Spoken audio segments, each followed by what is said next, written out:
जब तक जीऊं मैं आका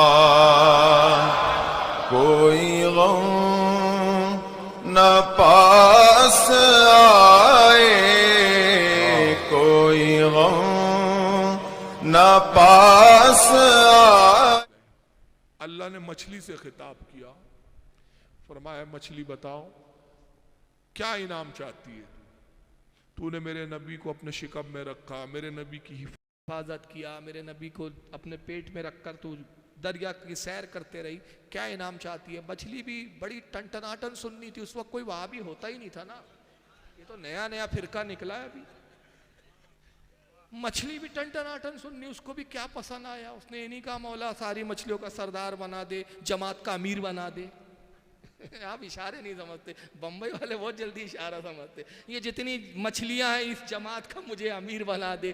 उसने कहा ये अमीरी गरीबी में कुछ नहीं रखा है, इनाम तो कुछ और चाहिए। क्या कहती है मछली, रब्बे कायनात अगर तू मेरी इस खिदमत से राजी है कि मैंने तेरे नबी यूनुस को अपने शिकम में हिफाजत से रखा, घूमी फिरी और तेरे नबी को नुकसान ना पहुंचाया, तो मैं ये इनाम चाहती हूँ जो तेरा आखिरी नबी है, जो तमाम नबियों का सरदार है, उसकी जो जन्नत में नहरे कौसर है, मुझे उसमें डाल दे ताकि जन्नतियों से मैं दिल लुभाऊं, जन्नतियों के साथ मैं खेलूं, जन्नती मुझसे खुश हो, मैं उन्हें देखकर खुश हूं। अल्लाह के नबी कहते हैं अल्लाह ने उस मछली को मेरी जन्नत में जो नहरे कौसर है उसमें डाल दिया, वो वहां आज भी मौजूद है। और अनकरीब जब तुम जन्नत में जाओगे उस मछली का दीदार करोगे, उससे मुलाकात करोगे, तुम उससे लुत्फानंदोज होंगे, वो तुमसे लुत्फानंदोज होंगी। अल्लामा इमाम इस्माइल हक्की रहमतुल्लाह अलैह इस हदीस को लिखकर कहते हैं अजीज गौर तो कर, वो मछली जिसके शिकम में यूनुस नबी का गुलाम 40 दिन रहे, वो मछली जन्नत में जा रही है, तो जिस शिकम में नबियों का ताजदार 9 महीने रहा हो।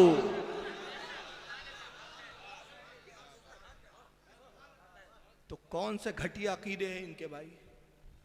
लेकिन कुछ अगर एक हाथ पढ़ा लिखा होगा तो इस तरफ तवज्जो कर रहा हूँ कि यार उन्होंने एक हवाला दिया है। ये तो मेरा प्रॉब्लम है, कहता हूं कि वहाबी दोगले आदमी का नाम है, अधूरा इस्लाम, अधूरा इस्लाम।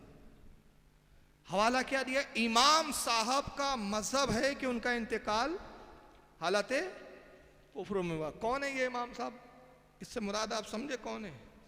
दुरूद शरीफ पढ़े आप जरा, अल्लाहुम्मा सल्ली अला। कौन है ये इमाम साहब जिनका उन्होंने हवाला दिया है। इससे मुराद इमाम आजम अबू हनीफा।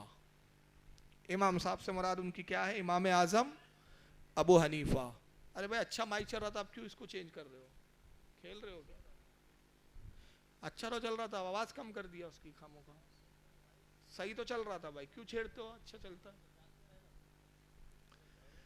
इमाम आजम अबू हनीफा ने कहा लिखा कि रसूलुल्लाह के वालिदैन कुफ्र पर मरे, काफिर मरे। अल फिक़्ह अकबर, फिक़्ह अकबर भी बोलते जिसको शॉर्टकट में, अल फिक़्ह अकबर, उसके अंदर उठाइए बिल्कुल आखिरी के अंदर, आखिरी सफ़ा। हज़रत इमाम आज़म फरमाते हैं व वलेदा रसूलुल्लाह सल्लल्लाहु अलैहि वसल्लम माता अलल कुफ्र। ये कौल आज भी छप रहा है। बड़ी ट्रेजेडी की बात है कि आज भी वहाँ भी जो अपने एडिशन छाप रहे इसी तरह छाप रहे हैं, और बहुत सारे सुन्नियों को जिनको नहीं मालूम आज भी पब्लिशर वही पुराने छापे चला रहे हैं। इमाम आजम कहते हैं कि नबी के जो रसूलुल्लाह के जो माँ बाप थे वह वलदा, और नबी के जो माँ बाप है वह वलदा रसूलुल्लाह सल्लल्लाहु अलैहि वसल्लम, नबी के माँ और बाप दोनों माता अलल कुफ्र, उनकी मौत कुफ्र पर हुई। ये इमाम आजम ने लिखा है। तो गंगोई साहब ने वही हवाला दे दिया, लेकिन तहकीक नहीं की, क्योंकि तहकीक इनके बस की बात नहीं। ये तहकीक तो आला हजरत को नसीब हुई है ना, इसलिए तो वो इमाम है, इसलिए तो वो आला हजरत है। ये हजरत भी नहीं बन पाए बेचारे, इसलिए तो वो आला हजरत है ना। आला हजरत हनफी थे, क्या उन्हें नहीं मालूम था कि मेरे इमाम का कौल क्या है, लेकिन उनकी निगाह देख रही थी कि मसला कुछ और है। आला हजरत ने 2 रिसाले लिखे रसूलुल्लाह के वालिदैन के ईमान पर। कहा हुजूर के माँ बाप मुसलमान ईमान वाले थे, ईमान पर उनका इंतकाल हुआ। क्या हो गया भाई, हाँ वहां भी आ गया कोई।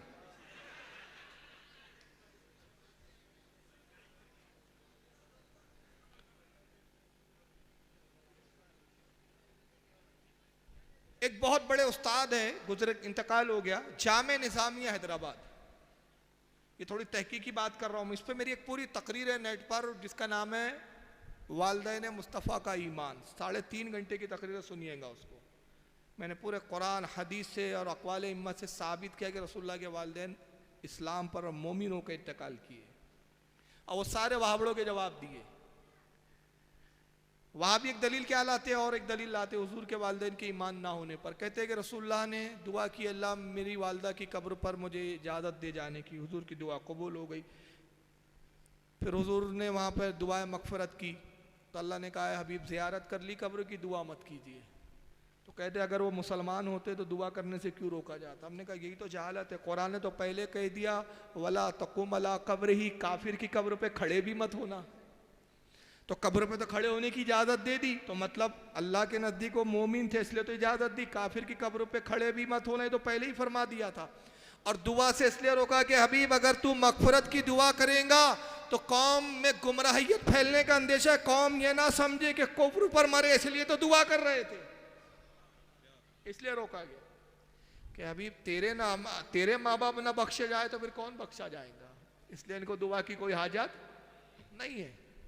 ये है उसका मकसद। बहरहाल एक बहुत बड़े आलिम गुजरे जामे निज़ामिया हैदराबाद के, जिनका नाम है उस्तादुल असातिज़ा अल्लामा अबुल वफ़ा अफ़गानी।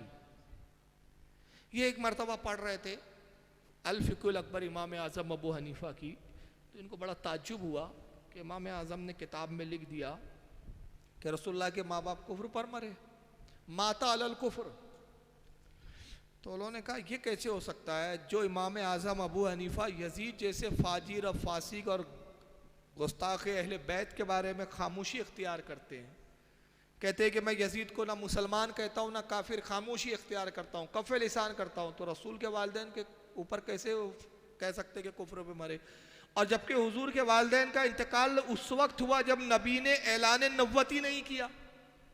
हुजूर के वालिद तो हुजूर की पैदाइश से पहले ही इंतकाल कर गए। नबी पाक अपनी वालिदा के शिकम में थे कि अब्दुल्ला का इंतकाल हो गया, हुजूर को तो देखा ही नहीं उन्होंने, जब देखा ही नहीं तो ईमान कैसे लाते। और रसूलुल्लाह की वालिदा का इंतकाल तब हुआ जब रसूलुल्लाह की उम्र 5 साल थी, ऐलान नबुव्वत तो 40 साल की उम्र में हुआ। तो इसका मतलब वो तो दीन फतरत पे इंतकाल कर गए। तो वो सोचने लगे कि यार ज़रूर कुछ ना कुछ लफड़ा और गड़बड़ है। तो उन्होंने क्या किया, जितनी बड़ी बड़ी यूनिवर्सिटियाँ कदीम पुरानी, जामे मिस्र के अंदर जैसे जामे अज़हर है मिस्र में, तुर्की के अंदर लाइब्रेरियाँ हैं, सऊदीया में भी खुद जो लाइब्रेरियाँ हैं, पूरी लाइब्रेरियों में इन्होंने खतूत लिखे कि जितने भी अल फ़िक़्हुल अकबर के फ़िक़्ह अकबर के पुराने नुस्खे हैं वो आप भेजिए, और उसके लिए जितना रुपया खर्च है आप बताइए, मैं वो सारा खर्च आपको देने के लिए तैयार हूँ।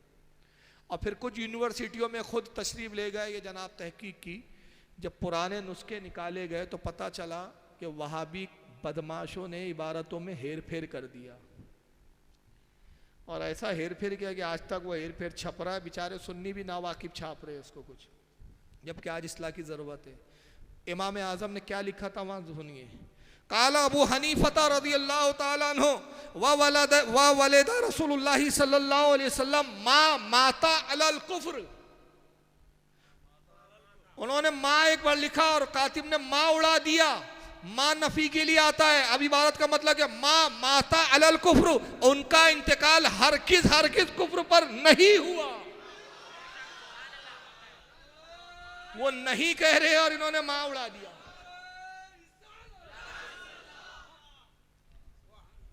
यानी उसकी मिसाल कैसे हो गई, मैंने अपनी किताब लिखी है किताब, और मेरे साथ भी हुआ ये वहाँ भी इतना खबीस फिरका है, मेरी किताब वहाँ बड़े छापते करीने ज़िंदगी। और मैंने कई बार इन पब्लिशरों को लिखा मनुष्य तुम्हारा भी उसमें रद्द छापते क्यों हो, तो बोलते पैसा बहुत कमाने को मिलता है इस किताब। अब मैं नाम नहीं लेना चाहता, फरीद बुक डिपो वाला छापता है, नाम ले लेता हूँ, डर किस बात का है। फरीद बुक डिपो वहाबड़ों का है, वो छापता है, उसके बाद वो फारूकिया छापता है, वो रशीदिया छापता है, सारे वहाबड़े छाप रहे, जबकि वहाबियों का भी रद्द है। वो काय पे किताब अज़वाजी ज़िंदगी पर, मियाँ बीवी के ताल्लुकात पे। अब बहुत काम किए, हर उस नौजवान ने किताब पढ़ना चाहिए जिसकी शादी होने के करीब हो, और शादीशुदा ने तो कंपलसरी पढ़ना चाहिए इस किताब। अब वो वहाबड़ों के भी यहाँ उस टॉपिक पे कोई किताब नहीं तो मजबूरी में छापते। तो मेरी किताब में भी अभी कुछ वहाबियों ने क्या किया है, एक मसला मैंने लिखा है, जानवर से अगर किसी ने बदकारी की तो उसमें लिखा है कि वो जानवर का गोश्त खाना भी नाजायज है, ना उड़ा दिया हो गया, गोश्त खाना जायज है। ये बदमाशियां करते हैं लोग। अब उसकी मिसाल कैसी है? इमाम आजम कह रहे हैं माँ माता अलल कुफ्र, हुजूर के माँ बाप हरगिज हरगिज कुफ्र पर नहीं मरे। अब इन्होंने माँ उड़ा दिया, यानी गोया ऐसा कि मैंने लिखा खड़े होकर पानी पीना नाजायज है। मैंने क्या लिखा? खड़े होकर पानी पीना नाजायज है। और किसी बदबख्त ने क्या किया, किताब से ना ही मिटा दिया। तो अब मतलब क्या हो गया? इबारत कैसे पढ़ी जाएंगी? खड़े होकर पानी पीना जायज है, पूरा मतलब ही बदल गया। अब हो सकता है कुछ वहाबी, वो तकरीर सुने, उसमें मैंने एक वहाबड़े को चैलेंज भी किया। उसने इमाम आजम का नाम लेके बहुत बड़ी बड़ी डींगे मारी थी, क्योंकि वहाबियों का अकीदा है कि अपने बाप अब्दुल्ला बिन बाज और रशीद अहमद गंगोई को बचाना चाह रहे हैं। तो कहा कि इमाम आजम ने भी तो काफिर कहा है, तुम कहाँ से मुसलमान कह रहे हो? तो उसने डेंगे मारी। तो मैंने उस पर ये सारे जवाबात उसको दिए, जिसके जवाब अब तक उसने दिए ही नहीं है। मैंने कहा चलो हज़रत मौलाना अल्लामा अबुल वफ़ा अफ़गानी पर तुम्हें एतबार ना हो, छोड़ो उनको। चलो मुल्ला अली कारी को तो जानते हो, हज़रत इमाम जलालुद्दीन स्यूती गुजरे, बहुत बड़े इमाम शाफी मसलक के। उन्होंने 6 रिसाले लिखे या रसूलुल्लाह के वालिदैन के ईमान पर। कितनी किताबें? 6 किताबें लिखी। तो मुल्ला अली कारी हनफी थे, बहुत बड़े इमाम गुजरे। ये भी मिरकात शरह मिशकात बड़ी मशहूर किताब है इनकी। तो हज़रत मुल्ला अली कारी ने अल फ़िक़्हुल अकबर की शरह लिखी, शरह फ़िक़्हुल अकबर के नाम से। और जब उन्होंने शरह लिखी तो इमाम अबू हनीफ़ा का ये कौल जब उन्होंने देखा माता अलल कुफ्र, वही गलत छपा हुआ, तो वो इमाम आज़म के मानने वाले थे। तो इमाम आज़म की मोहब्बत में इतने वो बढ़ गए कि इमाम जलालुद्दीन स्यूती का खूब रद्द किया। उन 6 किताबों का उन्होंने खूब रद्द लिखा और कहा कि तुम्हें कुछ अकल है, तुम्हें पढ़ना आता है, तुम्हें यह आता है। बहुत लान तान की इमाम जलालुद्दीन स्यूती पर। यानी आप पढ़ोगे तो ऐसा ताज्जुब होगा कि यार कैसे कैसे जुमले इस्तेमाल कर रहे हैं इमाम जलालुद्दीन स्यूती पर। अल फ़िक़्हुल अकबर में उन्होंने खूब लिखा। तो वो वहाबड़ों ने मुल्ला अली कारी का ही वो सुनाया, कहा कि देखो मुल्ला अली कारी ने भी उनको काफिर लिखा है और जलालुद्दीन स्यूती का रद्द किया है। मैंने कहा यही तो प्रॉब्लम है कि वहाबियों के पास आधा इल्म आधा दीन, सब आधा आधा आधा आधा आधा, कोई मुकम्मल नहीं है। नस्ल ही पूरी आधी है। मैं बताया ना 50% किसकी पार्टनरशिप होती है, सब आधा। मैंने कहा ये तो देख लिया तुमने कि मुल्ला अली कारी ने शरह फ़िक़्ह अकबर में इमाम जलालुद्दीन स्यूती का रद्द लिखा और इमाम आज़म अबू हनीफा के इस कौल की तायीद की, मगर ये नहीं देखा कि इंतकाल से सिर्फ 2 महीना पहले, इंतकाल से सिर्फ 2 महीना पहले इमाम काजी अयाज की शरह किताब शिफा की 2 जिल्दों में शरह लिखी और शरह शिफा के अंदर जिल्द नंबर 1 सफ़ा 610 पर फरमाते हैं कि हमने तहकीक की तो मालूम हुआ कि इमाम आज़म अबू हनीफा का मसलक यही है कि रसूल के वालिदैन कुफ्र पर नहीं मरे। हमने जो पहले लिखा था गलती पर हम थे, जलालुद्दीन स्यूती सच्चाई पर थे। फ़कीर अपने उस कौल से रुजू करता है, रुजू को खा गए। मुल्ला अली कारी ने सिर्फ इंतकाल से 2 महीना पहले, और वो लिखी थी तो बहुत पहले लिखी थी, बाद में तहकीक उनके भी सामने यही आई। चुनांचे रसूलुल्लाह के वालिदैन मुसलमान हैं, मगर दोगलापना देखते चले। रसूल भी ईमान नहीं जानते थे 40 साल तक, सहाबा भी काफिर है और रसूल के माँ बाप भी काफिर है। ज़मीन पर सिर्फ तबलीगी जमात वाले बचे हैं जो पक्के मुसलमान हैं। फिर नबी कौन है इनके, आप मुसलमान कौन है, वो अगर आप सुनेंगे और देखेंगे तो आप ताज्जुब में पड़ जाएंगे कि ये कैसी पागल कौम है, इनको अजीब खप्त सवार है। आइए ये ज़रा सुन लीजिए कि इनके यहाँ काबिल ताज़ीम कौन सी ज़ातें हैं, कौन सी हस्तियाँ हैं, कौन सी शख्सियतें हैं। अभी हाल ही में एक मौलवी साहब है इनके, जिनका नाम है, अभी ज़िंदा मरे नहीं है, मौलवी इलियास साहब, मुफ्ती है। देखिए 2 होते, एक होते हैं मुफ्ती और एक होते हैं मुफ्त की, समझे? मुफ्त की यानी जो मुफ्त का खाते हैं ना, वो होते हैं मुफ्त की। ये अल जमियत, इनकी जो जमात है वहाबड़ों की, जमियतुल उलमा हिंद, उसके सदर है इस वक्त। क्या बयान दिया इन्होंने, जरा सुन लीजिए। इंडिया टीवी की न्यूज़ है, जरा सुनिए। जमात उलेमा के मुफ्ती मोहम्मद इलियास ने एक हैरान करने वाला बयान दिया है। अयोध्या में मोहम्मद इलियास ने कहा कि भगवान शंकर मुस्लिमों के पहले पैगंबर हैं और इस बात को मानने में मुसलमानों को कोई गुरेज नहीं है। जमात उलेमा 27 फरवरी को बलरामपुर में कौमी एकता का कार्यक्रम करने जा रहा है और इसी कार्यक्रम में अयोध्या के साधु संतों को भी आमंत्रित करने के लिए एक प्रतिनिधिमंडल फैजाबाद आया, जहां मुफ्ती इलियास ने यह बयान दिया। लोग समझते हैं कि हमारा धर्म जो है वो मक्के मदीने से आया है, गलत है ये। हमारे धर्म की शुरुआत यहीं हिंदुस्तान से हुई है। शंकर जी वहाँ लंका में आए थे, ये वो हमारे धर्म के इस्लाम धर्म के सबसे पहले प्रॉफिट हैं। हाँ, मैं रोक रहा हूँ। लोग क्या समझते हैं कि हमारा मजहब कहां से आया, हमारा धर्म कहां से आया? मक्का और, लेकिन ये गलत है। हमारे धर्म की शुरुआत हिंदुस्तान से हुई। हमारे पहले पैगंबर कौन है? शंकर जी। वो हिंदुस्तान आए थे, श्रीलंका में। अब झगड़ा लड़ने की जरूरत है आपको इनसे? अरे आप इनके पीछे हम नमाज कैसे पढ़ेंगे? उनका पैगंबर शंकर, हमारे पैगंबर रसूलुल्लाह। हमारा दीन मक्का और मदीने वाला, इनका मेड इन इंडिया। तो फिर कैसे इनके पीछे नमाज, कैसे इनका जनाजा? इनको तो बोलना भाई तुम अपना इमाम भी दूसरा लाओ, अपना तुम्हारा नबी दूसरा, तुम्हारा धर्म दूसरा। तो बात तो इन्होंने खुद फैसला करके साफ कर दिया कि सुन्नियों का मजहब मक्का मदीने वाला है, हमारा मजहब मक्का मदीने वाला नहीं है। यकीन ना हो तो फिर सुन ले एक बार, अगर मैं गलत कह रहा हूं। ये खुद इकरार कर रहा है कि ये तो लोग समझते हैं कि हमारा धर्म मक्का मदीने वाला है। गलत है, हमारे धर्म की शुरुआत हिंदुस्तान से हुई। प्रतिनिधिमंडल फैजाबाद आया, जहां मुफ्ती इलियास ने यह बयान दिया। लोग समझते हैं कि हमारा धर्म जो है वो मक्के मदीने से आया है, गलत है ये।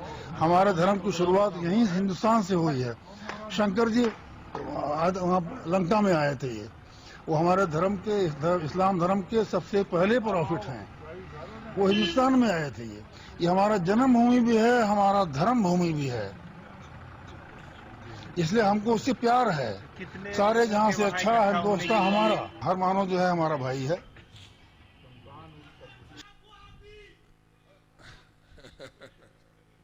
अरे बंदर की तौहीन कर दिया आपने। इनको तो सुअर भी नहीं बोल सकते। सुअर भी शिकायत करेंगे अल्लाह की बारगाह में, मैं मैला खाता तो तेरे नबी की गुस्ताखी नहीं करता था। अब इसकी बात जरा सुनिए आप।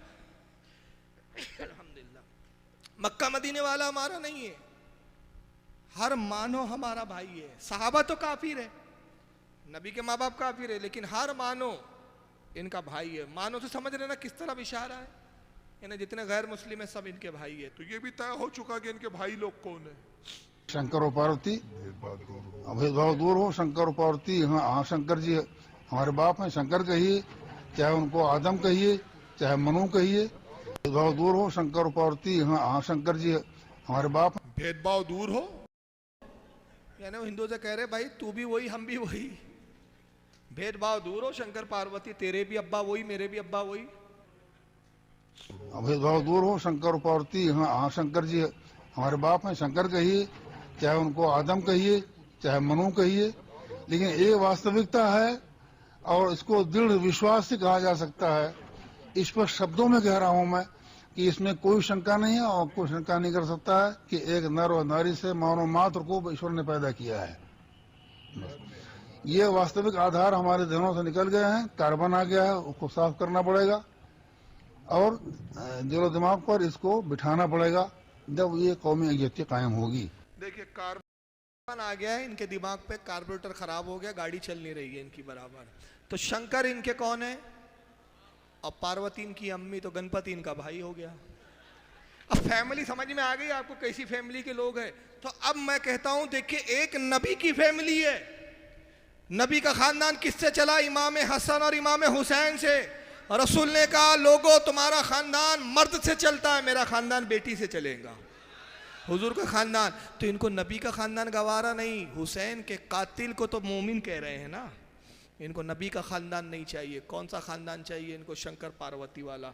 तो अब मैं तुमसे पूछता हूं मुसलमानों, तुम्हें कौन सा खानदान चाहिए? नबी का खानदान चाहिए कि शंकर और पार्वती वाला खानदान चाहिए? तो फिर कैसे इनके पीछे नमाज होगी भाई? कैसे फिर इनके जनाजों में शिरकत की जाएंगी? अरे इनको तो चाहिए, इन्होंने तो हमारे मौलाना से कहना भी नहीं चाहिए, शर्म आनी चाहिए इनको जनाजा पढ़ाते वक्त हमारे मौलाना से कहते जनाजा पढ़ा दिए। इन्होंने तो ओम ओम ओम करते ले जाना चाहिए, क्योंकि इनका धर्म ही अलग है। और एक मज़ेदार बात सुनिए इसमें, हिंदुओं ने जब इसका बयान सुना तो उन्होंने भी इसको जूते लगाया, कहा बे चल बे, तेरे बाप का पता नहीं चला तो यहाँ क्यों घुसा आ रहा है तू, ढूंढ कहीं और तेरा बाप कहाँ है। शंकर को बाप तू बना रहा है, शंकर से कोई मतलब उनके यहाँ कोई तस्वुर ही नहीं, शंकर को खुदा का दर्जा देते हैं। वो कहते शंकर कोई अवतार थोड़ी लेता है कि जो अवतार लेके आदम बनकर आ गए। और अगर शंकर पहले पैगंबर है तो मैं चैलेंज करता हूं देवबंदियों को कि पूरे देवबंदी मुझे बता, अगर शंकर पहला पैगंबर है तो आज तक आपने किसी आलिम की किताब में ये पढ़ा, कुरान में इसका कहीं जिक्र? तो तुम कौन होते हो किसी को भी नबी बना दो। और यही हाल जाकिर नाइक का, ये भी किसी से कम नहीं है। ये क्या बस कहता है मच्छर सिंह, इसको भी सुनिए। इसीलिए वेद अगर खुदा की किताब थी उस वक्त के लिए थी, उन लोग के लिए थी। आज हमें मानना चाहिए आखिरी किताब कुरान मजीद। अब यहाँ रोक रहा हूं, जहालत देखिए। वेद अगर खुदा की किताब थी उस वक्त के लिए थी, उन लोगों की थी। वेद खुदा की किताब थी। खुदा की किताबें कितनी है? 4 है, तौरेत, इंजील, ज़बूर और कुरान। अब इसने 8 कर दिया। अब वेद खुदा की किताब होगी तो यजुर्वेद भी खुदा की किताब, सामवेद, अथर्ववेद, ऋग्वेद। अब ये 8 हो गई तो चाहिए जाकिर नाइक को कि इन किताबों पर भी ईमान ले आए।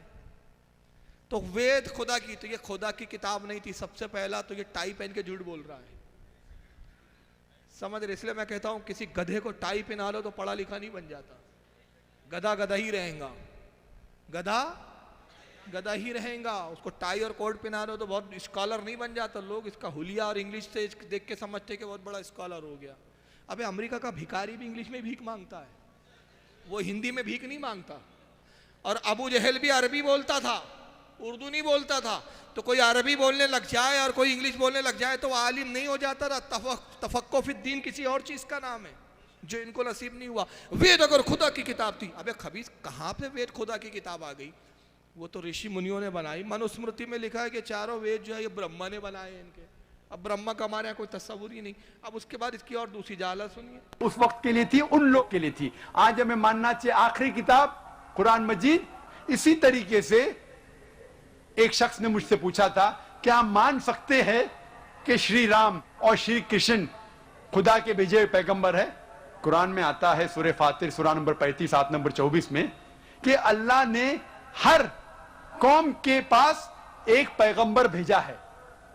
नाम से सिर्फ 25 पैगंबरों का जिक्र है कुरान में। तो अगर कोई शख्स मुझसे पूछता है कि श्री कृष्ण या श्री राम क्या पैगंबर हो सकते हैं खुदा के, तो मैं ये कह सकता हूं क्योंकि उनका नाम कुरान में मौजूद नहीं है, हो भी सकते हैं, नहीं भी हो सकते हैं। ये बड़ा अच्छा लाया, कुरान में नाम मौजूद फिर भी हो भी सकते हैं। अब अगर हो सकते तो कुरान में नाम आ जाता।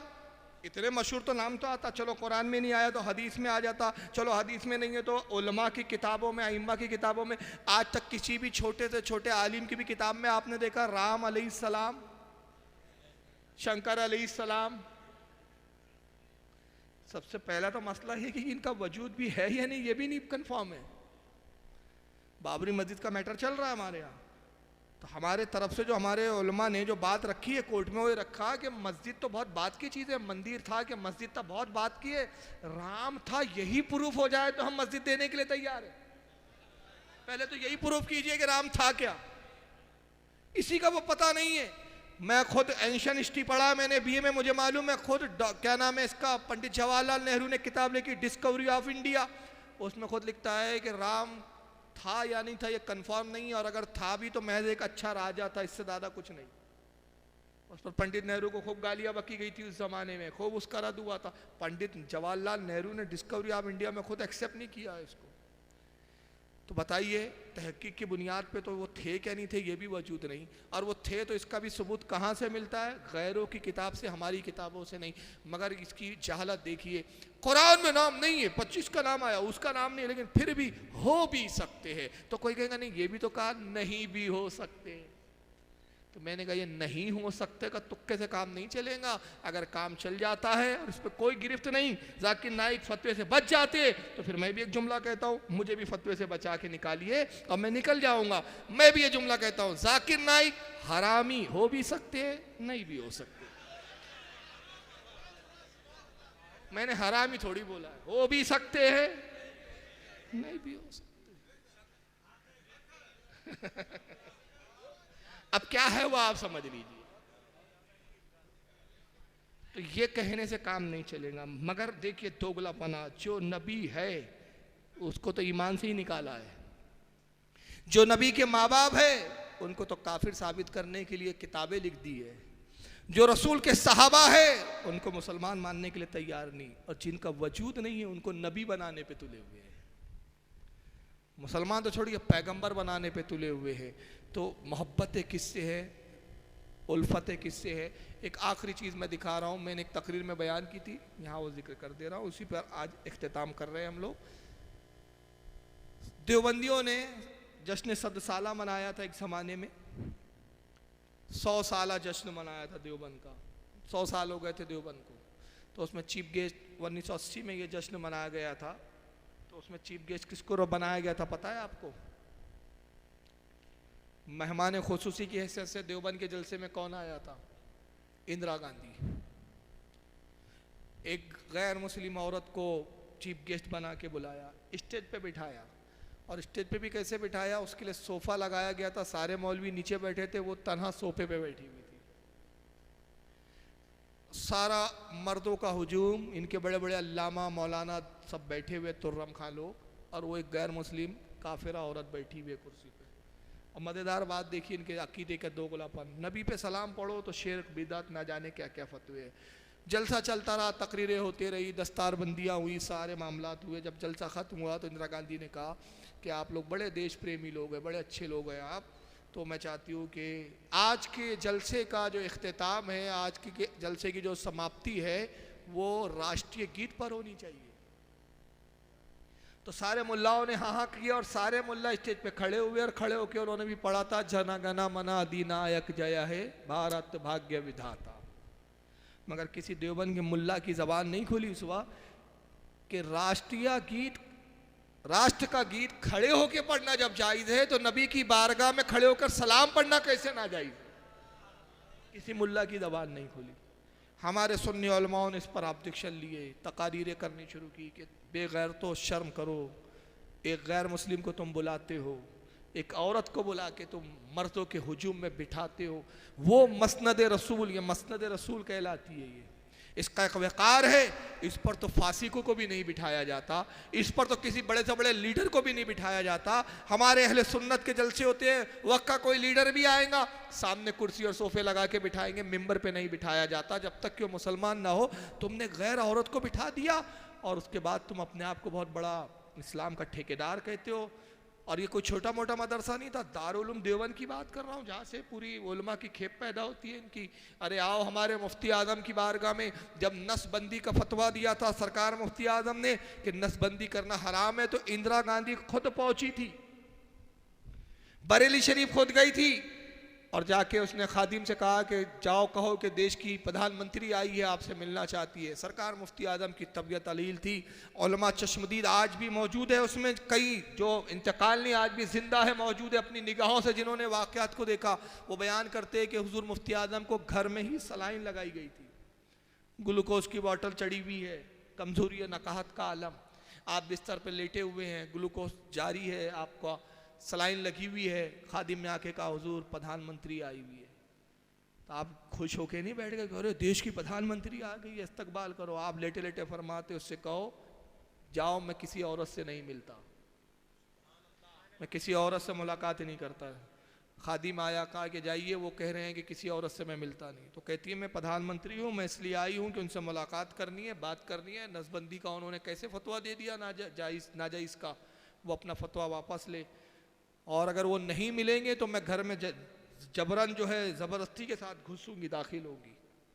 खादिम ने आके इत्तला दी तो सरकार मुफ्ती आजम ने बड़े सख्त जुमले में कहा था, और जुमला मैं नहीं दोहराना चाह रहा हूँ, आप किताबों में देखिएगा। उसने फरमाया दुनिया की उस फुला से कहना कि वो लौट जाए, वो एक रात दरवाजे से घुसेंगी, फ़कीर के घर के 2 दरवाजे, वो इस दरवाजे से घुसेंगी, फ़कीर दूसरे दरवाजे से बाहर निकल जाएगा।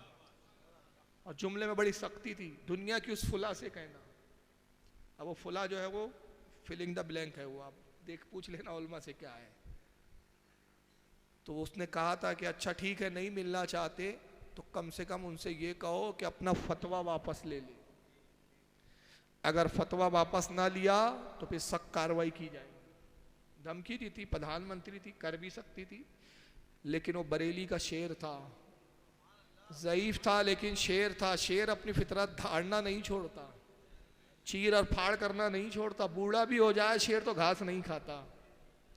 खादिम आया कहा हुजूर, वो कह रही है आप अपना फतवा वापस ले ले वरना सख्त कार्रवाई की जाएगी। सरकार मुफ्ती आजम ने जैसी सुना जलाल में उठ के बैठे, गुस्से और जलाल में सलाइन को निकाल दिया और कांपते हुए जुमलों के अंदर कहा था, उस दुनिया की फुला से कह दो तू कहती है कि फतवा वापस ले लो, कसम खुदा की ये बरेली का फतवा है, तेरी हुकूमत बदल सकती है लेकिन बरेली का फतवा नहीं बदल सकता।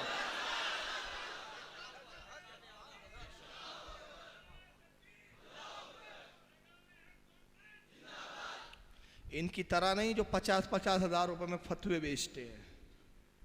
तो ये इनका किरदार था कि ये इंदिरा गांधी के तलवे चाटते थे, आज भी सोनिया के तलवे चाटते हैं, मोदी के तलवे चाटते, जो मिल जाए पापी पेट का सवाल है। रियाल, सिक्के, डॉलर जहां से मिल जाए, जहां से भी मिल जाए।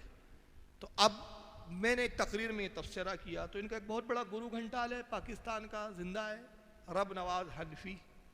उसने मेरा रद्द किया और रद्द करके क्या कहा जरा आइए सुनिए। उल्टा चोर कोतवाल को डांटे, शक्ल धुंधली है वीडियो में। क्यों धुंधली है? शक्ल दिखाता ही नहीं, पता नहीं क्या मनुसियत है इसकी शक्ल पे, अल्लाह जाने क्यों नहीं दिखाना चाहता। ऐसी धुंधली शक्लों में वीडियो आते इसके।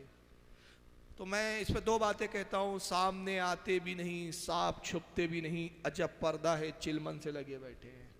और दूसरा, ऐसी शक्लें टीवी वाले किन लोगों की दिखाते आप समझते हैं, जिनके पेशे अच्छे नहीं होते, जो छुप कर अपने पेशों को में काम करती है, करते नहीं करती है। समझ रहे ना मेरा इशारा? उन्हीं लोगों के चेहरे जब आते तो ऐसे धुंधले आते, पता नहीं उसी खानदान का क्या है, अल्लाह जाने। अब क्या जवाब दिया, जरा जवाब सुनिए। आपने जो पहला सवाल किया, जो बरेलियों की तरफ से मशहूर सवाल है, बात यह है कि इंदिरा गांधी उस वक्त की वजीर आजम थी, उसको बुलाया नहीं गया था, बल्कि उसकी इंटेलिजेंस ने जब इत्तला दी कि इतने सारे मौलवियों का ठाटे मारता हुआ समंदर है, तो वो घबराई कि कहीं ऐसा ना हो कि मेरी हुकूमत का तख्ता न उलट जाए। वो बगैर बुलाए खुद जलसागाह में आई है। अब जाहिर बात है, अगर कोई किसी मुल्क के सरबराह वहां आई है तो उसको धक्के दे के निकाला तो नहीं जा सकता। कोई बरेलवी ये साबित कर दे कि इंदिरा गांधी को दावतनामा दिया हो या इंदिरा गांधी को बुलाया हो, बिन बुलाए अचानक घर पे आई है तो उसको धक्के तो नहीं दिया जा सकता। वो दावत नहीं दी गई थी, ये कहते हैं बिन बुलाए आ गई थी। अब जरा इनका झूठ देखो, इनके झूठ को देख के तो इब्लीस भी शर्मिंदा हो जाता है। बोलता है यार मेरी औलादे कितनी तरक्की कर गई, इतनी तरक्की मैंने भी नहीं किया था। कितने धड़ल्ले से झूठ बोलते हैं। ये देवबंदियों का जलसा कहाँ हो रहा था? यूपी सहारनपुर देवबंद में। और इंदिरा गांधी कहाँ रहती थी? ये अड़ोस पड़ोस की बात है कि ये कदम सड़क पार किया और मोहल्ला आ गया। तसव्वुर कीजिए, दिल्ली का उसकी इंटेलिजेंस ने उसको खबर दी कि देवबंद में बहुत बड़ा उलमा का ठाटे मारता हुआ समंदर जमा हो गया, तेरी हुकूमत का तख्ता ना पलट जाए। हुकूमत दिल्ली में चल रही है, तख्ते सहारनपुर में पलटे जा रहे हैं। मैंने मजाक देखो। और आज भी सहारनपुर यूपी में एयरपोर्ट नहीं है। इधर जलसा हो रहा है, इसकी इंटेलिजेंस ने खबर दी, पता नहीं वो फिर करामत दिखा के फौरन पहुंच गई तुरंत। चलो हो सकता है कोई देवबंदी कहने हेलीकॉप्टर से आई हो, तो उन खबीसों को बोलो पागल हो गए हो, वो प्रधानमंत्री थी। अगर किसी प्रधानमंत्री के खिलाफ कोई मामला चल भी रहा हो तो 50 चीजें, कलेक्टर को फोन करती जलसा बंद करवाओ, पुलिस कमिश्नर को बोलती जलसा बंद करवाओ, पीआई को बोलती, किसी को नहीं बोला। इतनी घबरा गई इंदिरा गांधी, अरे बाप रे सहारनपुर के बड़े बड़े अल्लामा मौलाना तख्ते ना पलटे, फौरन हेलीकॉप्टर में बैठी पहुंच गई, बाबा जी मेरा तख्ता मत पलटो, आ गई हूं। अच्छा ये तख्ता पलटने बैठे थे, अब वो बिन बुलाए आए तो धक्के देके तो निकाल नहीं सकते, तो उसको बिठाना पड़ा। अरे जब तुम तख्ता पलटने बैठे थे तो भी बिठाया क्यों, भगाना था ना। तालमेल नहीं है कुछ, पेंदा नहीं है कुछ।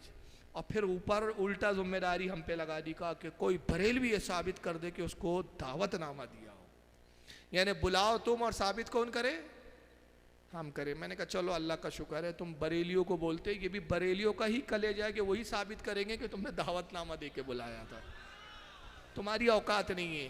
अब जब इसने चैलेंज किया तो हमने क्या किया, इंदिरा गांधी की वेबसाइट खंगालनी शुरू की। इंदिरा गांधी की वेबसाइट है जिसमें उसकी पुरानी तस्वीरें हैं, पुराने दस्तावेज है, हुकूमती कुछ मामलात है, सारे वो आपको नेट पर मिल जाएंगे। हमने जब निकाला तो उसमें एक हमको लेटर मिल गया साहब, ये वेबसाइट है। अब लेटर उसके सेक्रेटरी ने लिखा है इंदिरा गांधी के, ये है लेटर, हुकूमत का उस जमाने का लेटर पैड है, उसके ऊपर पूरा ये लेटर है, उसके इंग्लिश स्टैम्प है, बाकायदा उसके सेक्रेटरी की दस्तखत है। क्या लिखा है सेक्रेटरी ने जरा सुन लीजिए। ये खुद आई थी कि बुलाया गया था, थोड़ा सा धुंधला है, आपके पढ़ने में शायद तकलीफ आ रही होगी, मैं पढ़ के सुना देता हूँ। श्री मोहम्मद तैयब, सेक्रेटरी लिख रहा है, प्रेसिडेंट दारुल उलूम देवबंद सहारनपुर यूपी। यानी किसको लेटर लिखा गया है, मौलाना तैयब। कौन है ये, उस वक्त दारुल उलूम देवबंद का मोहतमिम था, यानी मेन उसका प्रिंसिपल था, समझ लीजिए उस मदरसे का, उसके नाम पे लिखा गया। Dear sir, the prime minister has received your letter of 139080 all and is thankful to you for inviting her to attend the century celebration of Darul Uloom at Deoband from March 21st to 23। क्या लिखता है secretary, कहता है कि जनाब मोहतरम, dear sir, अजीज गिरामी Waqar, the prime minister has received your letter of 139080। प्रधानमंत्री इंदिरा गांधी को आपका लेटर मिला, उन्होंने आपके लेटर को, दावतनामे को वसूल किया जो आपने 1/3/1980 को लिखा है। क्या लिख रहा है वो, कि इंदिरा गांधी ने आपके दावतनामे को कबूल किया, मिला है वो आपका दावतनामा जो 1 तारीख है, 3रा महीना और 1980 को जो लेटर लिखा गया। All and he is thankful to your for inviting her to attend. खुद इंदिरा गांधी और उनके सारा महकमा, ऑल जो उनके साथ के लोग हैं, वो आपके शुक्रगुजार है कि आपने जो उन्होंने दावत दी, क्या दिया, thankful to you for inviting, जो आपने उनको दावतनामा दिया, inviting her to attend the century celebration of Darul Uloom at Deoband from March 21 to 23, जो 21 से 23 तक दारुल उलूम में जश्न सदसाला मनाया जा रहा है। उसके लिए जो आपने इंदिरा गांधी जी को, प्रधानमंत्री को जो दावत दी, उसके लिए वो भी शुक्रगुजार है, उनका स्टाफ भी सारा शुक्रिया अदा करता है। जब दावतनामा नहीं दिया तो कि इंदिरा गांधी को इल्म गैब आ गया था क्या, बगैर दावतनामे की शुक्रिया के लेटर भेज रही। अरे एक सड़क का कारपेंटर भी नहीं आता बगैर दावत के भाई। आप क्या कारपेंटर होते हैं कि वो क्या बोलते हैं उसको, मुखिया होता है, हाँ, काउंसलर आता है बगैर दावत के। देश की प्रधानमंत्री आ गई तो अंदाज़ा लगाइए, ना दुनियादारी ठीक, ना अकीदा ठीक। और एक चीज़ मैं दिखाना चाह रहा हूँ, बस इस पर इख्तिताम करूँगा। इस वक्त जो अभी इनके बहुत बड़े अमीर का आप देख चुके, कौन थे, तारिक जमील साहब, उसका एक सेक्रेटरी है, सेक्रेटरी उसका क्या बोलना चाहिए, उसका राइट हैंड है, बड़ा अजीब व गरीब आदमी है। मैं किरदार भी दिखा दे रहा हूँ क्योंकि उन्वान ये दिया गया था शिर्क व बिदअत, हालांकि मैं शिर्क पे नहीं बोला, मौजू कुछ और लिया, तो कुछ बिदअतें दिखा देता हूँ। इसका नाम है जुनैद जमशीद। एक तरफ जनाब तकरीर करते हैं और दूसरी तरफ क्या करता है पता है, गाने गाता है। ये बड़ा अजीब व गरीब है इनके यहाँ का माहौल। तबलीग भी हो रही है, गाने और संगीत भी चल रहा है। ये मौलवी है इनके यहाँ के। जुनैद जमशीद देखो एक तरफ तबलीग कर रहा है, ये तबलीग करते हुए तकरीर की मैंने एक झलक डाली है, उसके बाद फिर उसका दूसरा रूप देखिए आप। खदीजतुल कुबरा कितनी बड़ी तकवीत बनी कि फरमाया कि मैं पता नहीं कितनी बड़ी, मेरे पे चादर डाल दो, चादर डाल दो। या रसूलुल्लाह आप घबराइए नहीं, आप तो लोगों को खाना खिलाते हैं, गरीबों के साथ नेकियां करते हैं।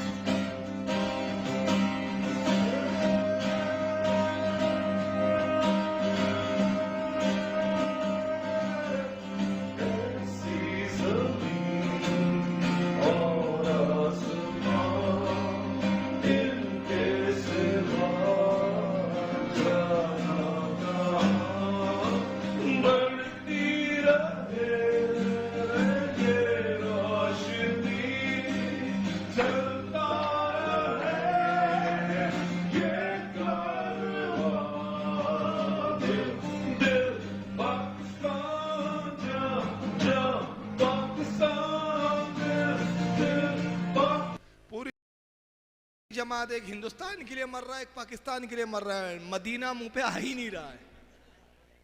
अच्छा ये तो एक रूब था, दिल दिल पाकिस्तान, अब दूसरा तो हद कर दिया, फैशन शो में पहुंच गया खबीस। अब फैशन शो में क्या होता है पता है ना आप लोगों को, नौजवानों को तो मालूम है ना, अधनंगे कपड़ों में लड़कियां रैम्प बोलते हैं उसको, जो पे घूमती है, फैशन कपड़े दिखाती है, और वहाँ पे जाके इस्लाम का क्या मजाक उड़ा रहा है खबीस। देखिए जहाँ पर फाहिशी होती हो, अय्याशी का मुजाहरा होता हो, वहाँ खबीस कसीदा बुर्दा पढ़ रहा है। ये रैंप है, औरतें बैठी है सारी आजू बाजू, और औरतों के बीच ये जनाब आली कसीदा बुर्दा पढ़ता है। यानी वहाँ पर फैशन शो की जो शुरुआत होती है वो नाच से हो रही है। माज़अल्लाह अस्तग़फिरुल्लाह, इससे ज़्यादा और इस्लाम का क्या मजाक बनाएंगे ये लोग। पहले नात पढ़ता है वो कसीदा बुर्दा, और उस पर रैंप पे फिर लड़कियाँ अपना जिस्म दिखाते हुए चलती है। जरा देखिए तमाशा इसको।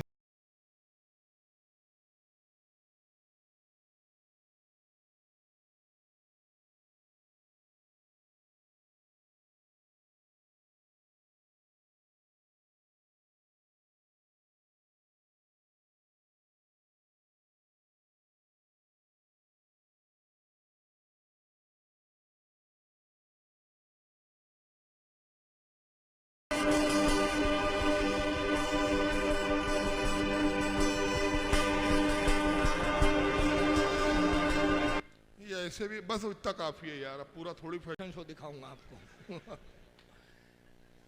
देख के चंद चावल ही दाने ही काफी होते हैं जो बता दे कि बिरयानी बनी कैसे, है ना। पूरी देख खोल के थोड़ी दिखाना है आपको, लेकिन इतना तो काफी है ना कि इन्होंने इस्लाम का कैसा मजाक उड़ाया है। इंदिरा गांधी को बुला के मजाक बना रहे हैं, अपने जलसों के अंदर जना माना पढ़ रहे हैं, लेकिन नबी पे सलाम पढ़ो तो बिदत नजर आता है। फैशन शो में ये जहाँ पे फाशी बेहूदगी हो रही है, वहाँ ये नाच पढ़ते हुए नज़र आ रहे हैं, और ये पाकिस्तान के नाम पर ये गाने हो रहे हैं। तो बताइए ना इनका किरदार ठीक, न इनके अमाल ठीक, सिर्फ दिखावे के लिए चापलूसी करके ये रोब बताया है कि मोहब्बत की बात करो। हम कहते हैं मोहब्बत की उनसे बात की जाएंगी जो नबी का वफादार है, और जो नबी का गद्दार हो उससे मोहब्बत की बात नहीं की जाती। हम लड़ने की बात नहीं करते, हम मारने की बात नहीं करते, हम कहते हैं जो गंदगी है उसको निकाल कर फेंक दो, इससे ज़्यादा हम नहीं कहते। आला हज़रत ने फरमाया कोई बदअकीदा हो कैसा ही तुम्हारा अजीज तरीन हो, दूध से जैसे मक्खी गिर जाए निकाल कर फेंक दी जाती है, वैसे दूध की मक्खी की तरह निकाल कर फेंक दो। और अगर तुमने नहीं निकाला तो ये तो चंद साल चंद रोज़ा ज़िंदगी है, 60 साल 65 साल की, जवाब फिर अल्लाह की बारगाह में देना है। जब नबी पाक से सामना होगा और आप जाएंगे कहेंगे पर या रसूल अल्लाह शफात कीजिए सरकार मेरी, मैं गुनाहगार हूँ, मैं आपका उम्मती हूँ। उस वक्त आका कहेंगे किस मुंह से शफात के लिए आया है, मेरे गद्दार को अपनी बेटियां देता था, मेरे गुस्ताख की घर की लड़कियां लाता था, आज मुझसे तलब करने आया है। अब जा, जिस काम के लिए जिस मफाद के लिए तूने सब किया वहीं से वो सब ले जा। दुनियादारी के लिए किया ना, 60 साल 70 साल की दुनियादारी के लिए दोगलापन है यार। कितने साल जी होंगे, 100 साल, और उसके बाद फिर उसके बाद ना एक कब्र में वहाबड़ा आने वाला है। अरे कब्र पे तो छोड़ो, मरने के बाद ये फातिहा पढ़ने भी कब्र पे नहीं आता, क्योंकि इसके नज़दीक तो कब्र पे जाना ही शिर्क को बिदअत है। ऐसे लोगों से आप वफादारियाँ कर रहे हैं, ऐसे लोगों से मोहब्बत के सलूक कर रहे हैं, मोहब्बत निभा रहे हैं, तो खुदा के वास्ते इनसे बचो, अपने बच्चों को बचाओ, अपनी नस्लों को बचाओ। ये काम नहीं आएंगे, मुस्तफ़ा सल्लल्लाहु अलैहि वसल्लम की मोहब्बत और इश्क काम आएगा। 60 साल 70 साल की ज़िंदगी है, बड़ी कलील और मुख्तसर ज़िंदगी है। हदीस पाक में आता है, बस इस हदीस पर मैं इख्तिताम कर रहा हूँ। हज़रत यूशा अलैहिस्सलाम एक नबी गुजरे हैं, हज़रत मूसा के बाद कौम बनी इसराइल में मबूस किए गए। 6 लाख की आबादी हज़रत यूशा अलैहिस्सलाम की। 3 लाख लोग वो थे जो ईमान लाए, और 3 लाख वो थे जिन्होंने कुफ्र इख्तियार किया, इस्लाम लाने से इनकार कर दिया। परवरदिगार आलम ने इरशाद फरमाया कि यूशा तेरी कौम पर मैं अज़ाब नाज़िल करने वाला हूँ, यूशा तू अकेला तन्हा इस कौम को छोड़ के निकल जा। अर्ज़ की खालिक के कायनात, इनमें 3 लाख तो वो है जो तुझ पर ईमान रखते हैं, तेरे नबी तेरे रसूल मूसा पर ईमान है, तौरेत को पढ़ते हैं। ए रब्बे कायनात, उन्होंने मुझे नबी तस्लीम किया, तो क्या तू इन 3 लाख लोगों पर भी अज़ाब नाजिल करेगा? और रब ने फरमाया ए यूशे सिर्फ तू तन्हा अपनी कौम को छोड़ के निकल, पूरी कौम तबाह की जाएंगी। उन 3 लाख लोगों पर भी मैं अजाब नाजिल करने वाला हूँ जो मुझ पर ईमान रखते हैं, तौहीद का इकरार करते हैं, और वो 3 लाख वो भी मारे जाएंगे जो कुफ्र करते हैं, मेरा इनकार करते हैं। तो हज़रत यूशे ने अर्ज़ किया मौला जब वो तुझ पर ईमान रखते हैं तो उन्हें किस जुर्म की वजह से अजाब नाजिल करेगा? अल्लाह ने फरमाया सिर्फ इस वजह से कि वो मुझ पर ईमान तो रखते हैं लेकिन मेरे गुस्ताखों से और जो मेरे मुनकिर है उनसे दोस्तियाँ भी करते हैं, उनसे अलग नहीं होते, उनसे अलहदगी इख्तियार नहीं करते। चुनांचे अल्लाह के नबी फरमाते अजाब आया, पूरे 6 लाख की कौम तबाह हो गई। तो सिर्फ ये कह के नहीं बच जाओगे हमारा अकीदा हमारे साथ उनका अकीदा। अरे तेरा अकीदा मजबूत है तो उसके साथ है क्यों तू? अरे जब तू ईमानदार और दयानतदार है तो चोर के साथ तेरी दोस्ती कैसे? चोर से तो नफरत होनी चाहिए ना, चोर से दोस्ती भी और वो चोरी करता मैं थोड़ी करता हूं। लेकिन चोर की दोस्ती भी जो है आदमी को बदनाम करती। मौला कायनात फरमाते लोगों तुम्हारी अपनी पहचान तुम्हारे दोस्तों से है, दोस्त से आदमी को पहचाना जाता है। तो इनकी सोहबतों में रहोगे, इनसे रिश्तेदारियां करोगे, कयामत के दिन इन्हीं के साथ हश्र किया जाएगा। अल्लाह के नबी फरमाते हैं कि लोगों बदअकीदे की सोहबत से भी बचो, बीमार पड़ जाए इन्हें देखने ना जाओ, मर जाए इनके जनाजों में शरीक ना हो, ना इन्हें लड़कियां दो ना इनकी लड़कियां लो। और शोएबुल ईमान हदीस की किताब है, जाओ, मैं सिर्फ हवाला दिखाने का जिम्मेदार हूँ, किसी को बुरा लगे मुझे इसकी कोई परवाह नहीं। क्यों?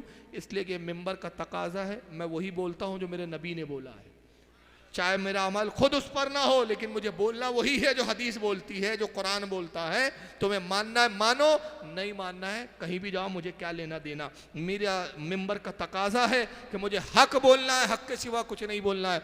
जाओ शोएबुल ईमान उठाओ हदीस की किताब, सुनान इब्ने माजा उठाओ, तुम्हारे पास हो सकता है शोएबुल ईमान किताब तुम्हें ना मिल पाए, इमाम तबरानी की माजिमुल कबीर में वो देखो ये हदीस मौजूद है, हो सकता है माजिमुल कबीर तुम्हारे पास ना हो, मुस्नद अहमद में ये हदीस मौजूद है, मुस्नद अहमद भी तुम्हें ना मिल सके तो कम अज़ कम सुनाने इब्ने माजा तो मिल जाएंगी। ये तो आम किताब है ना। जाओ किसी भी मदरसे से कहो कि जाओ हमें सुनाने इब्ने माजा दिखाओ, किताबुन निकाह में ये हदीस मिल जाएंगे आपको। अल्लाह के नबी फरमाते हैं, बड़ी सख्त हदीस है, सरकार फरमाते हैं जिसने किसी बददीन को बदअकीदा को अपनी बेटी निकाह में दिया उसने अपनी बेटी पर कुत्ते को चढ़ा दिया। ये मेरा कौल नहीं है, मेरा जुमला नहीं है, ये नबी का जुमला है। मेरी जिम्मेदारी सिर्फ हवाला बताने की। मुस्नद अहमद देख लो हदीस मौजूद, इमाम तबरानी की माजिमुल कबीर, हज़रत इमाम बहकी की शोएबुल ईमान में हदीस मौजूद। और ये किताबें ना हो तो जाओ सुनाने इब्ने माजा हदीस की सियासता में मौजूद है किताब, इसकी किताबुन निकाह में हदीस देख लो। आका ने कहा जिसने अपनी बेटी को बदअकीदा के निकाह में दे दिया उसने अपनी बेटी पर कुत्ते को चढ़ा दिया। और उसके बाद अल्लाह के नबी ने कुरान की आयत तिलावत की, रावी कहते हैं कि हुज़ूर ने तिलावत की, अल्लाह फरमाता है इन्नल्लाह ला यस्तही मिनल हक, बेशक अल्लाह हक कहने में किसी का लिहाज नहीं करता, किसी का लिहाज नहीं किया जाएगा हक कहने में, चाहे मानो चाहे नहीं मानो। तुम मानोगे तुम्हारे लिए बेहतर है, नहीं मानोगे खुद अपना नुकसान करोगे। तुम्हारे कहने से दीन नहीं चलेगा, तुम कहोगे मुल्लाओं के झगड़े हमें क्या कहना है, हमको तो भाईचारी रखिए, भाईचारगी जो करना है कीजिए, आपकी मर्जी, आपको खुली छूट है। ये दुनिया दारुल इम्तिहान है, जो पर्चे में लिखना है लिख दीजिए, रिजल्ट वही सुनाया जाएगा जो अल्लाह रसूल ने फरमाया। रिजल्ट उसी के मुताबिक होगा। शरीयत रसूल के कहने पे चलेंगी, आपके कहने पे नहीं चलेंगी। रसूल ने कहा जिसने बदनिकाह को दी निकाह ही नहीं हुआ, आप कहेंगे नहीं हम तो करेंगे, हम तो करेंगे, तेरे होने से हो जाएगा, मानते रहे। कोई सुअर खाए और बोले मैं तो खाऊंगा, तो खा भाई, अल्लाह के नज़दीक हराम है तो हराम है। क़यामत के दिन उसका तुझे जवाब देना है, हमें जवाब नहीं देना है, हमारी जिम्मेदारी बताना है। इसीलिए कुरान में अल्लाह ने फरमाया वमा अलैना इल्लल बलाग, हबीब कह दे हमारा काम पहुँचाना था, हमने पहुँचा दिया। सूरह यासीन में है ये आयत। इसलिए हर खतीब जब बयान खत्म करता है तो ये आयत क्यों कह पड़ता है, यही आयत पे बयान क्यों खत्म होता है, वमा अलैना इल्लल बलागुल मुबीन, कि हमारा काम पहुंचाना था, हमने पहुंचा दिया, हम पहुंचाकर बरी हो गए। नहीं मानोगे जवाब तुम्हें देना है, हमें नहीं देना है। बस यही मैं दुआ कर सकता हूँ, अल्लाह ताला हमारे मुसलमानों को तौफीक अता फरमाए कि उस अक़ीदा अहले सुन्नत पर कायम व दायम रखे और हमारी नस्लों को सुन्नी बनाए रखे। वमा अलैना इल्लल बलागुल मुबीन। अस्सलामु अलैकुम। कोई हज़रत अगर सवाल करना चाहें तो कर सकते हैं, हजरत उसका जवाब देंगे। किसी को कोई सवाल करना हो तो पूछ ले। जी, अगर किसी को कोई ऑब्जेक्शन हो, कोई जहन में सवाल उभरा हो तो आप सवाल कर सकते हैं, हजरत उसका जवाब देने के लिए तैयार हैं। है कोई ऐसा शख्स जो सवाल करे? अस्सलाम वालेकुम। वालेकुम अस्सलाम। मेरा सवाल था, ये जो देवबंदी फिरका है ये कब पैदा हुआ? अरे सवाल आपने ऐसा कर दिया कि पूरी तकरीर करनी पड़ जाएगी। किसी ने आला हज़रत से यही पूछा कि देवबंदी कब से है, तो आला हज़रत ने एक जुमले में जवाब दिया, जब से मुनाफिक है। समझ रहे हो? चलिए बहरहाल मैं बताता हूँ, 2 मिनट रुक जाइए ज़रा, मैं किताबें जमा लूँ क्योंकि फिर मुझे निकलना है।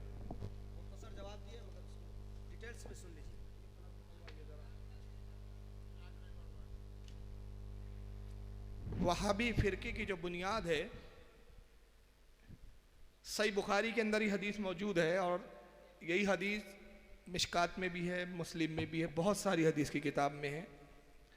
हज़रत सैयदना अबू हुरैरा रज़ियल्लाहु ताला से रिवायत है कि रसूलुल्लाह एक मरतबा माल गनीमत तकसीम फरमा रहे हैं। जंग से कुछ माल आया हुआ था, उसको तकसीम कर रहे थे। हुजूर की आदत करीमा थी कि जो असहाब बद्र थे, जिन्होंने जंग बद्र में शिरकत की थी, 313 असहाब जो थे, उसमें से 3 अफराद जंग बद्र में, ये 13 अफराद शहीद हुए थे और 310 सहाबा हयात थे। तो हुजूर की आदत करीमा थी कि जब कोई भी माल तकसीम करते तो असहाब बद्र को दुगना हिस्सा देते थे, इसलिए कि उन्होंने इस्लाम का उस वक्त साथ दिया जब कोई इस्लाम का साथ देने वाला नहीं था। बड़े सख्त हालात में उन्होंने इस्लाम को जो है सींचा था। रसूलुल्लाह सल्लल्लाहु अलैहि वसल्लम उन्हें एजाजी तौर पर डबल हिस्सा दिया करते थे और आम सहाबा जो बाद में ईमान लाए थे उनको एक हिस्सा मिलता था।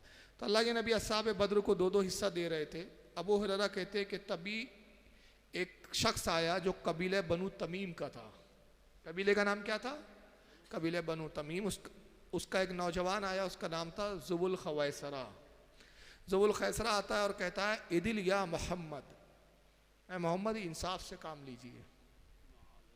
या आप क्या कर रहे हैं, किसी को 2 दे रहे हैं, किसी को 1 हिस्सा दे रहे हैं, देने तो बराबर बराबर बांटिए। अब देखिए रसूलुल्लाह को इंसाफ सिखा रहा है वो खबीस, उसे इंसाफ सिखा रहा है जो खुद सरापा इंसाफ है, उसे इंसाफ की बात कर रहा है जो खुद इंसाफ कायम करने आ रहा है। कहता है ईदिल या मोहम्मद, है मोहम्मद इंसाफ से काम लो, कैसे तकसीम कर रहे हो?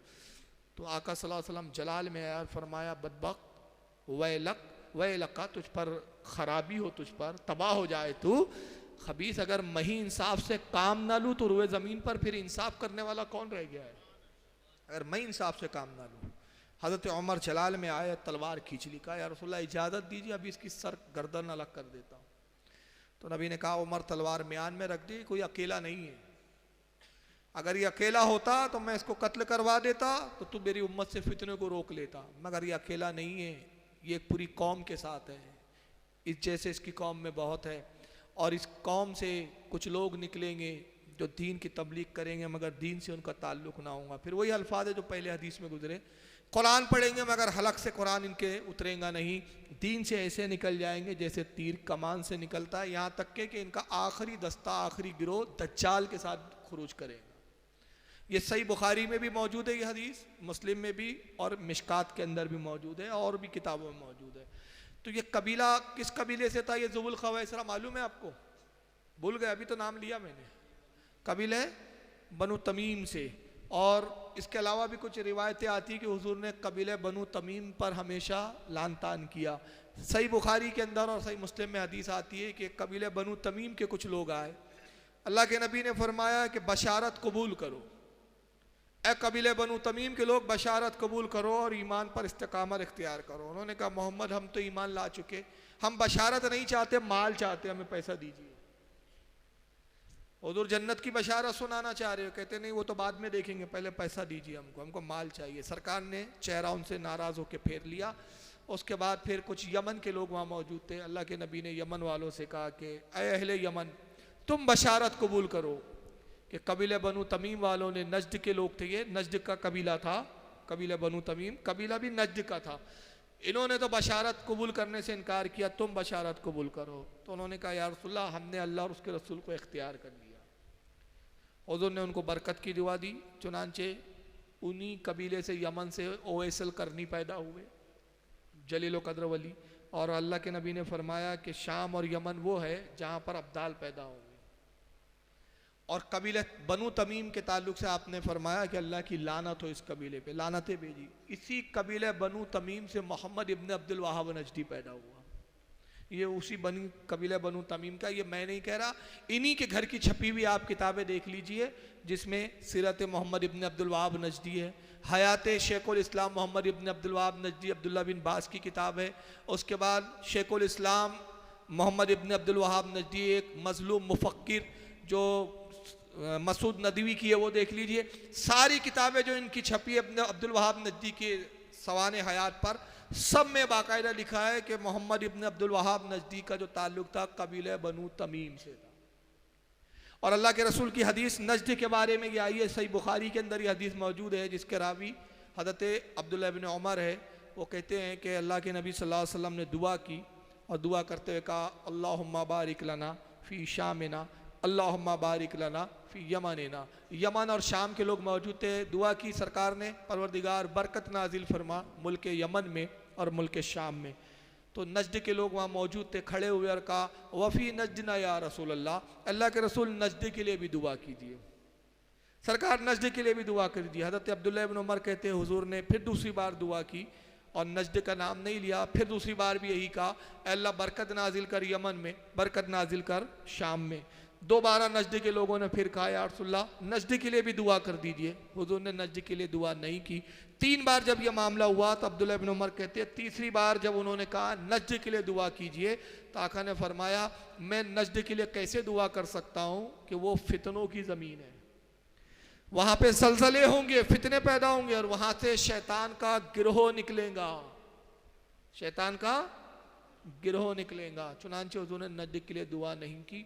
मोहम्मद इब्न अब्दुल वहाब नजदी नजदी का पैदा हुआ है। इन लोगों ने खुद लिखा कि उनकी पैदाइश नजद के शहर ओईना करके इलाका है और फिर वहाँ से वो दरैया आया। आज इन्होंने, क्योंकि हदीसों में नजद की बुराई आई थी, नजद के बारे में हदीसें मौजूद है, तो इस जिल्लत से बचने के लिए अब नजद मुल्क को तो ख़त्म नहीं कर सकते थे, उसका नाम चेंज करके नजद का नाम बदल के अब क्या कर दिया, रियाद। ये रियादी वही है जो इसका पुराना नाम नजद है और आज उसको राजधानी बनाया है। बताइए, सहाबा के ज़माने में मदीना राजधानी रही, कूफा राजधानी रही, मक्का राजधानियाँ रही, मगर इन्होंने ना मदीने को चुना राजधानी के लिए, ना काबे को चुना, क्या चुना, नजद को चुना, क्योंकि उनका बाप ही नजद से पैदा हुआ है ना। और फिर मोहम्मद इब्न अब्दुल वहाब नजदी के मानने वाले 2 गिरोह में बटे हैं। एक अपने आप को अहले हदीस कहते हैं, जिन्होंने कहा कि हम किसी इमाम की तकलीद नहीं करेंगे, और दूसरे देवबंदी हुए जिन्होंने कहा हम तकलीद तो इमाम आज़म की करेंगे मगर अकीदा और नज़रिया मोहम्मद इब्न अब्दुल वहाब नजदी वाला रखेंगे। तो वहाबियत की इब्तिदा जो है वो तो ज़ुबुल खवैसरा से हुई, बीच में फ़िरका ख़त्म हुआ, तो दोबारा इसकी तजदीद जो है मोहम्मद इब्न अब्दुल वहाब नजदी से हुई, मतलब ये इसकी असल है। और आज यही मोहम्मद इब्न अब्दुल वहाब नजदी को बहुत बड़ा मुस्लिह कहते हैं, बहुत बड़ा शेखुल इस्लाम और मुजद्दिद वगैरह सब कहते हैं, जबकि जितने भी उस दौर के उलमा हैं सब ने उसके ऊपर कुफ्र के फतवे लगाए। इतना बड़ा खबीस था, कहता था मोहम्मद अल्लाह कि मोहम्मद से बेहतर मेरी लाठी है। किताब तौहीद किताब लिखी है उसने, उसमें कहता है कि मोहम्मद सल्लल्लाहु अलैहि वसल्लम की कब्र की ज़ियारत करना भी जायज़ नहीं, कि मोहम्मद का रोज़ा बुत की तरह है। ये सब उसके बातिल अकीदे थे। वल्लाहु आलम सुम्मा रसूल आलम। अगर कोई ऐसा इमाम हो जो बदअकीदा देवबंदी के साथ सलाम व कलाम करे और इससे अच्छा ताल्लुक़ रखे, तो इसके पीछे नमाज़ पढ़ना कैसा है। अगर कोई इमाम है, कोई भी शख्स हो, इमाम हो या अवाम हो, सिर्फ इमामी की बात नहीं, अवाम पर भी वो हुक्म लागू होता है। शरीयत के अहकाम देखिए, इमाम के लिए अलग और अवाम के लिए अलग ऐसा नहीं है। शरीयत के कानून सबके लिए यकसा है, लेकिन हाँ ये ज़रूर है कि इमाम की थोड़ी ज़िम्मेदारी ज़्यादा हो जाती है, इसलिए कि वो इल्म रखता है, अवाम बेचारी नावाकिफ़ होती है, लेकिन गुनाह में दोनों बराबर है, किसी का गुनाह कम उससे नहीं होने वाला। बहुत सारे लोग क्या करते हैं, शैतान वसवसा डालता है, अरे यार बड़े बड़े मौलाना तो वहाबियों के साथ बैठते हैं, अब हम बैठ गए तो हमको क्या करना है। याद रखिए, मौलाना अपना जवाब देंगे, आपको आपका अपना जवाब देना है। क़यामत के दिन ये जवाब से आप छुटकारा नहीं पा पाएंगे। कहेंगे मौला सारे ही लोग ऐसे थे, मैं भी ऐसा हो गया। अल्लाह फरमाएगा नहीं, सारे क्या थे उससे कोई गरज नहीं, तू क्या था, क्या तुझे गंदगी और अच्छाई में फ़र्क मालूम नहीं थी। तो चाहे इमाम हो या अवाम हो, सबके लिए ये अकीदा है कि वहाबियों के साथ खाना पीना, दोस्ताना ताल्लुक़ात दुनियावी ताल्लुकात लेन देन तक ठीक है, उसकी इजाज़त है, वो भी जैसे काफिरों से लेन देन करते हैं हम लोग, उतनी इजाज़त है। लेकिन मजहबी ताल्लुकात रखना, उनके आज जाना खाना पीना उनको अच्छा समझना, ये जायज़ नहीं।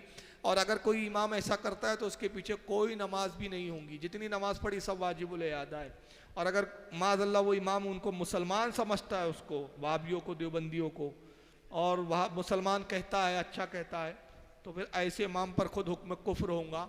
इसलिए कि उलमा का फतवा ये है कि मन शक का फ़ी कुफ्र ही व अज़ाब ही फ़कत कफ़र, जो इनके कुफ्र और अज़ाब में शक करे वो भी काफिर है। और अल्लाह के रसूल की हदीस है, सरकार ने कहा अल रज़ाओ कुफ्र फ़कत कफ़र, जो कुफ्र से राज़ी हुआ वो भी काफिर है। और अल्लाह ने कुरान अज़ीम में भी फरमाया कि जो ज़ालिमों के साथ बैठे वो उन्हीं में से है। तो बहरहाल कुरान में अल्लाह ताला इरशाद फरमाता है फ़स्अलू अहल ज़िक्र यौमा नदू कुल्ला उनासिम बेइमामिहिम, और हश्र के दिन को याद करो जब हम तुम्हें तुम्हारे पेशवा के साथ बुलाएंगे।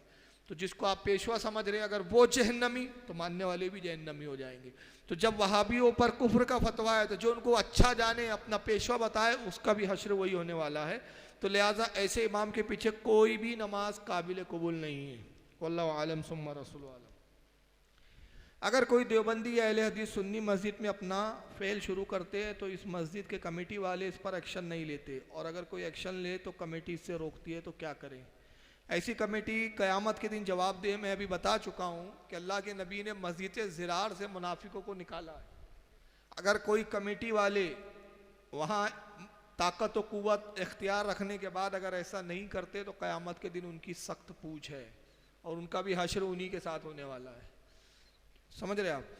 तो अगर इख्तियार रखते हो तो हुक्म यह है कि उनको मस्जिद में आने से रोके, और अगर बहुत ही ज़्यादा मजबूरी है कि उनकी तादाद ज़्यादा है, रोक नहीं सकते, तब भी दिल से और जहन व फिक्र से उनको बुरा और बदतर जाने, उनको बद्दीन और काफिर समझे। वल्लाहु आलम सुम्मा रसूल आलम।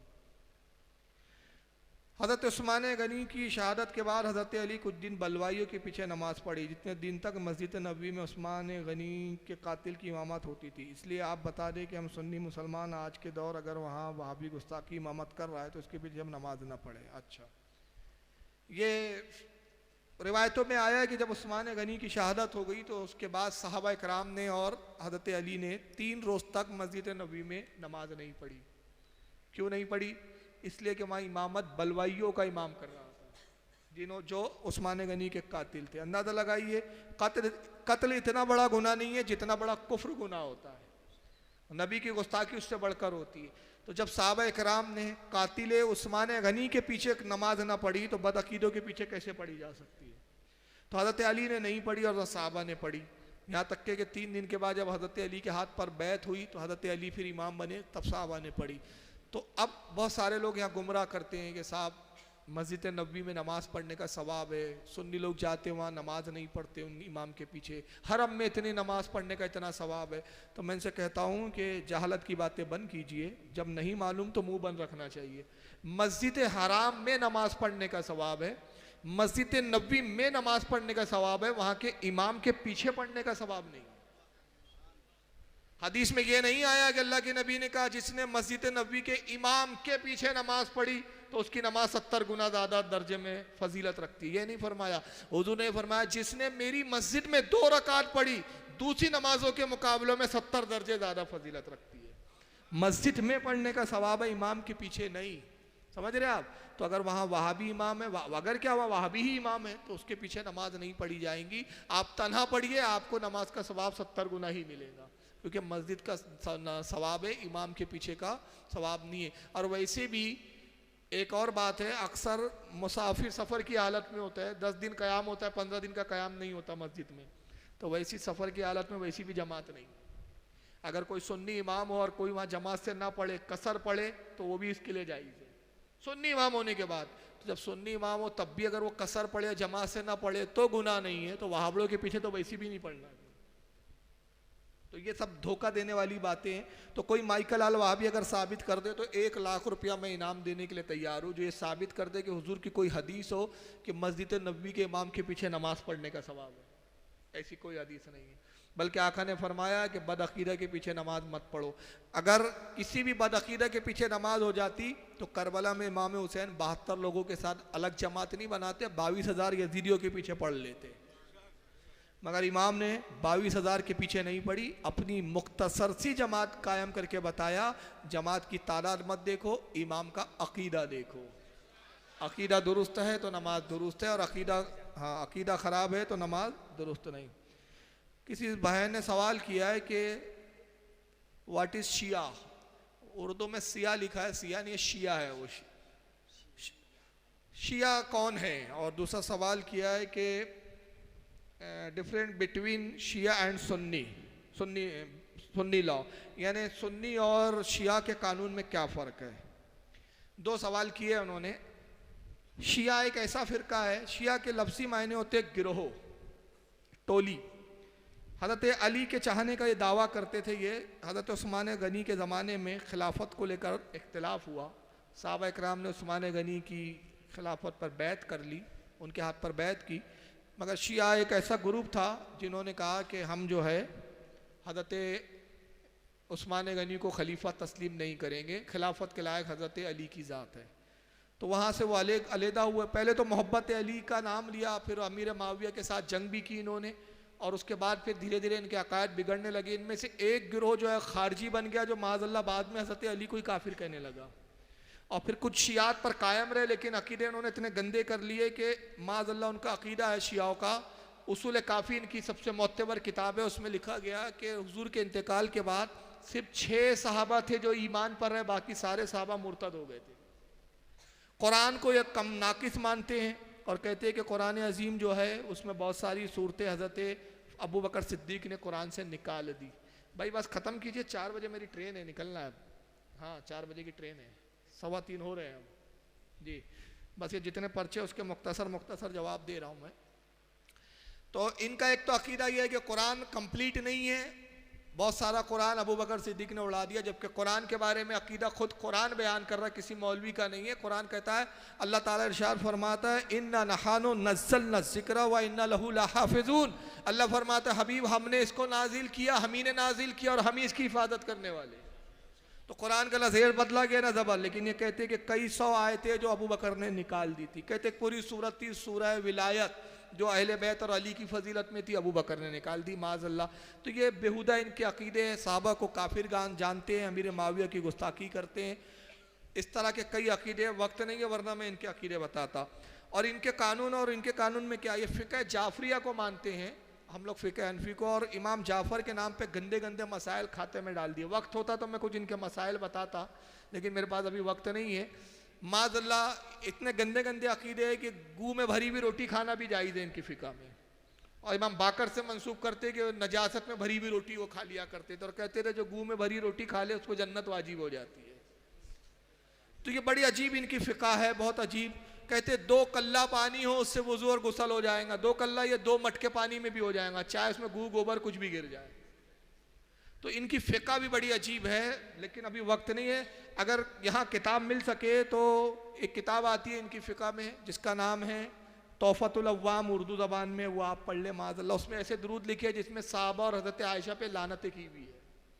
वो किताब तोहफ़तुल अव्वाम देख ले। अल इस्तिफ़सार इनकी किताब आती है, और मल्ला यदरुल फ़क़ीह, ये इनकी बड़ी फ़िक़्ह की मोतबर किताब है। अस्सलामु अलैकुम हज़रत, एक छोटा सा सवाल था। भाई वक्त हो रहा है बहुत, बोलिए। मुख्तसर दे दीजिए आप। अभी आप बताएं कि अल्लाह तबारक व तआला ने प्यारे आका को फरमाया कि जो काफिर हैं उनके कब्र पे नहीं खड़ा होने के लिए, अकीदा के एतबार से वहाबी देवबंदी सब का कुफ्र साबित हो जाता है। तो हम लोग के कब्रिस्तान में जब हम लोग फातिहा करने जाते हैं या किसी के जनाजे में जब शरीक होते हैं तो सब फातिहा पढ़ते हैं, तो हम लोग को कैसे पता चलेगा कि यहाँ वहाबी का कब्र है, ये कौन देवबंदी का कब्र है? देखिए, वो जब नहीं मालूम हो तो उज़्र है। अगर आप कहीं खड़े और वो वहाबी की कब्र है और उसको सवाब मिलना ही नहीं है, सबसे पहली बात।